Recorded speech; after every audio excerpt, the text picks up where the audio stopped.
Hey man, you got the product? Yeah, I just need a gram.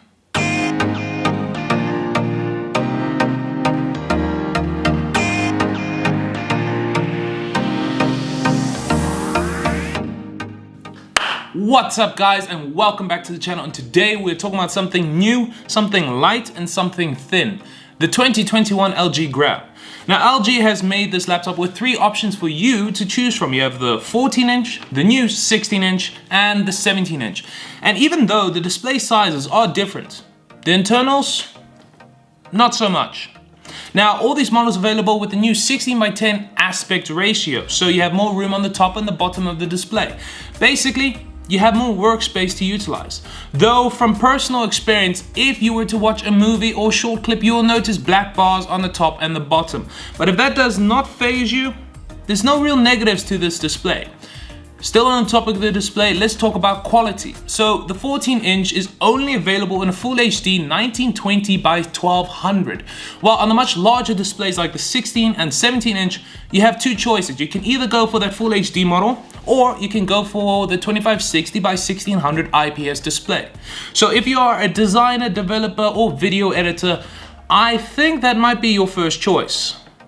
Now the hinge has been redesigned by LG to keep that thin bezel aesthetic. So basically, when you open up your device, a section of your chin is hidden by the keyboard. And I think it looks cool. Keeps the design clean, it keeps it sharp, it keeps it awesome. And moving on to the keyboard, it is backlit, and I hear the typing experience is pretty comfortable, with any user being able to get to their normal typing speed fairly quickly. And what is nice is they introduced a fingerprint scanner that makes it so that you can log into your machine with a single touch. Sadly, no Windows Hello, just your standard 720p webcam, although I do suspect they did this to cut down on costs. Any child knows that. I'll have to ask my accountant about that. The touchpad is bigger than previous models thanks to that 60:10 aspect ratio. And it is nice to see that LG is utilizing that space, because it would have been wasted if they had not. Now, because Gram is literally in the name, they proudly display it on the lid of this device. Let's talk about how much they each weigh. So the 14-inch is coming at 0.99 kg. The new 16-inch is coming at 1.19 kg. And lastly, the 17-inch is weighing at 1.36 kg. And you can hear, this is ultra lightweight for such a premium computer. And you'd think they really are living up to their name. Okay, so let's talk about the internals. But all three of these devices come with Intel's latest Tiger Lake CPU going up to the 1165 G7. Now that alone is a powerful CPU. But the chips that can be found in each of these laptops, they've been lowered to 15 watts. And you may think, yeah, no, that's normal. It's an ultra light, ultra premium, ultra thin laptop. That's what you should expect. But this is the way I see it. The 14-inch, it gets a pass. It's got a small chassis, you have that one cooling fan for cooling that CPU, and that is it. But the 16 and 17-inch, I have an issue with. I've seen the internals of all three models, and what it looks like LG has done is they have transplanted the 14-inch motherboard and cooling solution into the 16 and 17-inch. And basically what they're doing is they're wasting space, because there's enough space for them with a little bit of redesigning, a little bit of tweaking. They can add a second fan to provide additional cooling to that CPU, so we, the customer, the consumer, can draw more power from it. Honestly, to me, it seems like a wasted opportunity. Upgradeability on this laptop is extremely limited. Basically, you got 2 NVMe slots available to you, and that is it. Things like RAM and the Wi-Fi card, they've been soldered down to the motherboard. So when you're configuring this laptop in the store or online, make sure you choose the correct configuration, because once you've got it, you've got it. You cannot change it down the line. Hey, but let's look at something positive. USB-C charging is finally available, and that's what you expect from a premium laptop.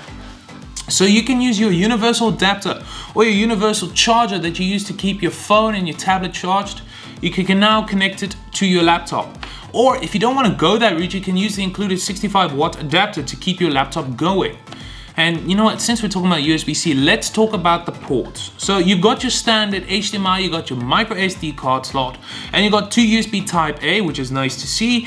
And now you have two USB-C Thunderbolt 4 ports. Like I said, you can use it to keep your computer going, as well as you can connect it to external monitors, projectors, what have you. The battery that is found in the 14-inch is different than that can be found in the 16 and 17-inch. So the 14-inch has a 72 watt-hour battery, which I estimate you can get about 8-9 hours of usage out of it. While the 16 and 17 share an 80 watt-hour battery, which you should be able to get about 9-10 hours of usage. Do not believe LG's claims of 22-hour all-day battery life. It's just not true. It's marketing hype to get you to buy their product. So we have reached the conclusion of this video, and the question is, would I recommend it to you, the consumer? Yes, but, and it's such a big but, I would only recommend the 14-inch because I understand the thermal situation and why the CPU is underpowered. In my eyes, the 16 and 17-inch can be so much more than what they are right now. I mean, I understand LG, they want to keep the cost down, they want to keep the weight lower, but LG, if the product delivers good results, the customer won't mind paying more for a product that is heavier. Wouldn't you agree? And that is the end of my video, and I'd like to thank you so much for watching it. If you like this video, please hit that like and subscribe button as well.